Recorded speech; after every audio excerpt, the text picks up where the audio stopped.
Wel, dyma ni'n styc to yn ein cartrefi ni. Mewn cyfnod clo neu beidio, mae'n iawn i ni deimlo pob fath o emosiynau. Emosiynau, teimladau sy'n anodd ambell waith fel rhwystredig, tristwch, diflastod, be bynnag sy'n codi i chi, wel, ymwelwyr i nhw. Gadewch nhw ddod, a sylwch arnyn nhw, ac yna anadlu'n ddofn a gadewch nhw i fynd.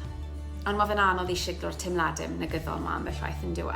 Mae 'da fi cwpl o bethau i chi drio. Anadlwch i fewn trwy'r trwyn yn ddwfwn, agor y ceg a gadael yr anadl allan eto. Sylwch ar fel mae'r corff yn ymateb. Mae'r chest a'r ysgwyddau yn suddo wrth i chi anadlu allan, a mae'n deimlad braf yn diwe. Fel dywed y Sais, sigh of relief, achos chi'n gwybod beth sy'n digwydd pan chi'n anadlu allan? Mae'n rhyddhau carbon dioxide a toxins, felly anadlwch allan y pethau negyddol yma. Pan chi'n anadlu i fewn, mae ocsigen yn rhoi egni i celloedd y corff i gadw ni'n iach. Pan chi'n anadlu i fewn ac allan yn ddwfwn ac yn araf i'r bola, chi'n hala signal i'r parasympathetic nervous system sydd yn helpu tawelu'r corff i lawr. Mae'n lleihau stres, lleihau gofid ac anxiety, ac mae'n helpu cadw'r system immunedd yn iach. Cool yn dyfa? Tro nesaf mae'r teimlad yma o pili palas yn eich bola chi, neu bod chi'n teimlo'n nerfus neu'n anghyfforddus, ceiwch eich llyged a dychmygwch y pili palas yma yn eich bola. Pa maint, pa liw ydyn nhw? Nawr chwythwch y pili palas yma allan, o leiaf 10 gwaith. Hefyd, ydy pili palas chi'n gynnes neu oer? Gyda gwefus cil, fel hyn, mae'n oer. Gyda gwefus llydan, mae'n gynnes. Reit, os mae hyn yn swnio bach yn boring i chi, dyma gêm bach gallwch chi chwarae.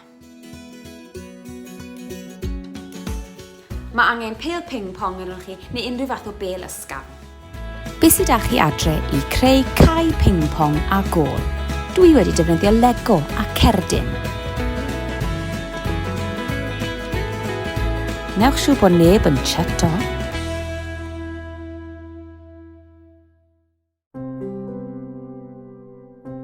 Reit, chi'n barod am yr un orau. Pot jam pido poeni. Mae angen pot jam gwag, dŵr, PVA gliw clir, ond dyw e ddim yn angen reidiol, a phob fath o glitter a sequins.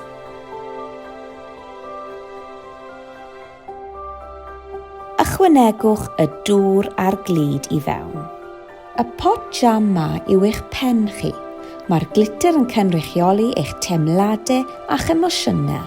Dyma pinch o tristwch, pinch o hapusrwydd, pinch o galar am y flwyddyn oedd fod, pinch o ansicrwydd, pinch o bodlonrwydd, a pinch o fod yn ddiamynedd, a 2 deinosor bach, achos ni'n lwco nhw yn tini. Y ceuad ar y top ag ysgwyd. Sylwch fel mae'r glitter yn raso rownd. Wel, fel hyn mae ein emosiynau a'n teimladau yn raso rownd ein pennau. Dwi bendant yn teimlo fel hyn ambell waith. Sylwch ar fel mae'r glitter yn arafu lawr. Sylwi fel mae popeth yn tywelu wrth i ni jyst stopio. Llonyddu. Felly, cadwch eich pot jam pido poeni yn eich ystafell wely a defnyddiwch pryd bynnag chi angen tyweli'r meddwl. Ond chi'n gwybod be? Mae yna foment ym mhob dydd ble ni'n teimlo'n hapus neu'n chwerthin yn braf. A chi'n gwybod beth fi moyn chi'n neud? Really joio fe. Ar sylwi fe mae'n teimlo. Roliwch rownd yna fe fel mochyn bach mewn mwd.